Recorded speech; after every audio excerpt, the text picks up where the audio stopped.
اعوذ باللہ من الشیطان الرجیم بسم اللہ الرحمن الرحیم اللہم صلی علی محمد وآل محمد وعجل فرج آل محمد ولا ندعهم. تمام مومنین کو یا علی مدد والسلام علیکم ورحمۃ اللہ وبرکاتہ. سامعین محتشم، آج کی یہ جو ویڈیو ہم آپ کے سامنے لے کر آئے ہیں، یہ کوئی نیا ٹاپک نہیں ہے.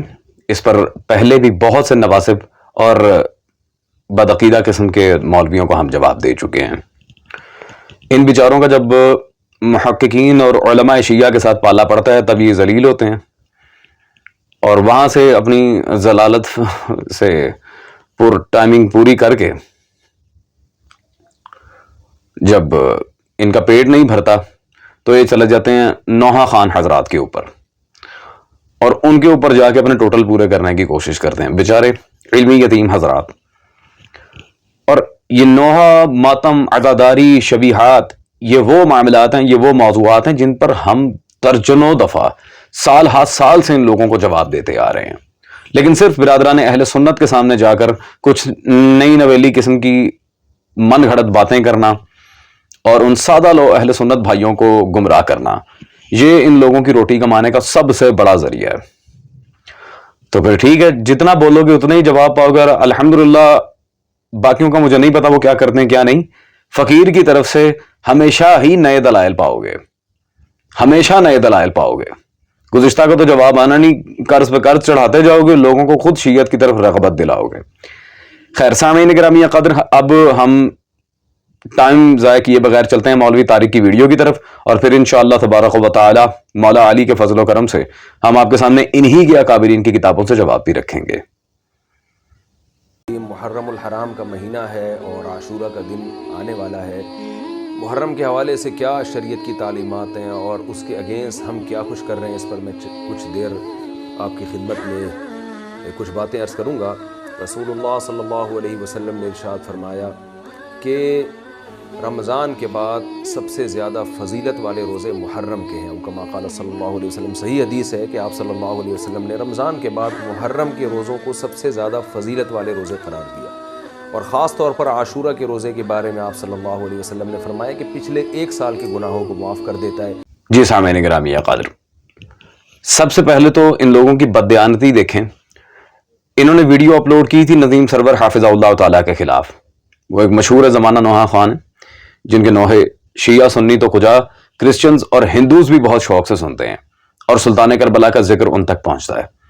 اور میں نے بارہا ان کے چینل پر جا کے، کیونکہ میں خود ان کا سامع ہوں، انہیں بہت پسند کرتا ہوں، بارہا ان کے چینل پر جا کر میں نے کمنٹس میں یہ بات دیکھی ہے کہ کرسچنز اور ہندوز وہ بھی مولا حسین کے ذکر کی طرف صرف راغب ہو رہے ہیں تو ندیم سرور کے کلام کی وجہ سے.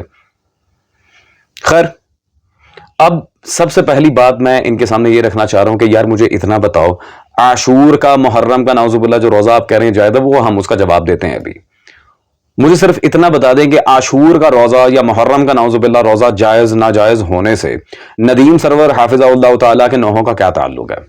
کہیں کی مٹی کہیں کا روڑا. اور بھائی خدا کا نام ہے یار، اگر کسی بندے پر اعتراض کرنا ہوتا ہے اس کی فوٹوز یا ویڈیوز وغیرہ ساتھ لگا کر، تو اعتراض، علمی اعتراض کیا کرو. یہ انہوں نے اپنے کسی نوحے میں کوئی مناظرہ لڑایا یا کوئی بحث کی ہے کہ عاشور کا روزہ یا محرم کے دنوں میں روزہ جو یہ بنی امیہ کا وتیرہ تھا یہ رکھنا ناجائز ہے یا اس طرح کی کوئی بات ہے؟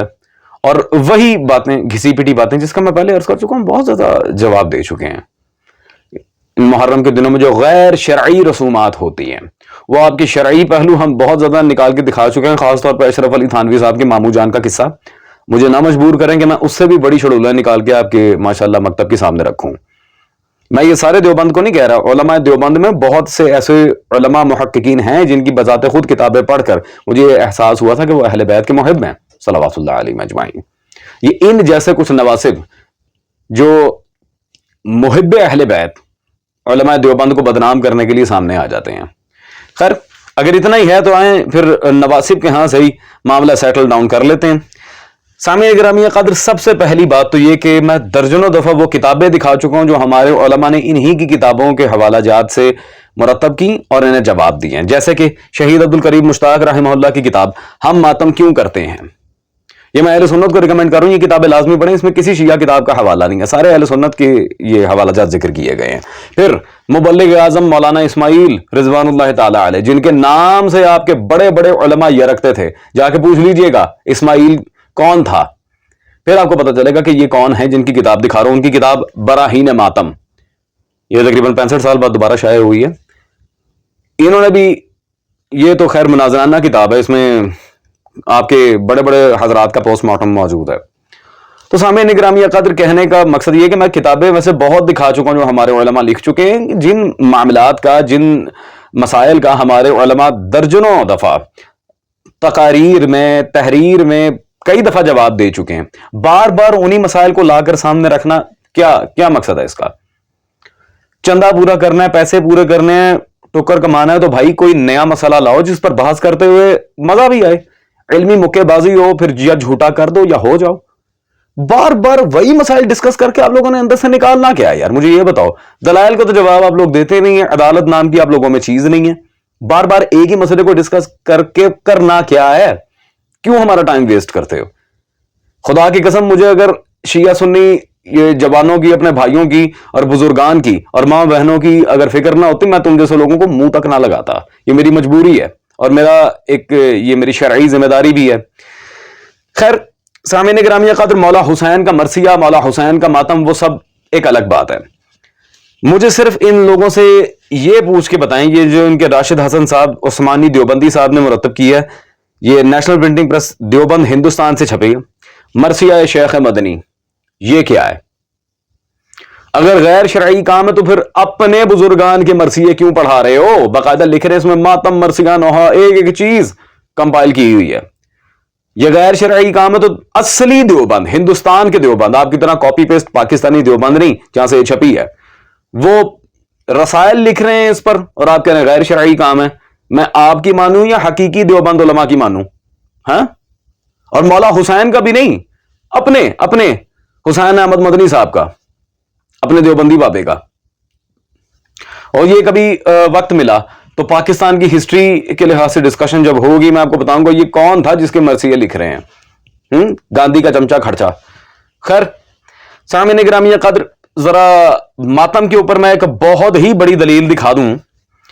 یہ مفتی ابو بکر جابر قاسمی, مفتی احمد اللہ نثار قاسمی, یہ ان دونوں کی ترتیب کردہ کتاب ہے. ان کے حجت الاسلام قاسم نانوتوی, اشرف علی تھانوی, قاری محمد طیب, عبد الرشید نعمانی, مفتی محمد شفیع دیوبندی, ابو الحسن ندوی, تقی عثمانی, ان کے جتنے بھی اکابرین دیوبند ہیں ان سب کی افادات پر مشتمل کتاب میرے ہاتھ میں موجود ہے.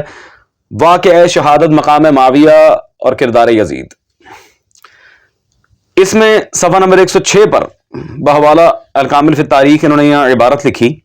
اس کے بعد عورتیں اور بچے یزید کے سامنے لائے گئے اور سر مبارک مولا حسین کا اس مجلس میں رکھا ہوا تھا. حضرت حسین کی دونوں صاحبزادیاں فاطمہ اور سکینہ صلوات اللہ علیہم اجمعین پنجوں کے بل کھڑے ہو کر سر مبارک کو دیکھنا چاہتی تھیں, اور یزید ان کے سامنے کھڑا ہو کر چاہتا تھا کہ نہ دیکھیں. جب ان کی نظر اپنے والد ماجد کے سر پر پڑی تو بے ساختہ رونے کی آواز نکل گئی.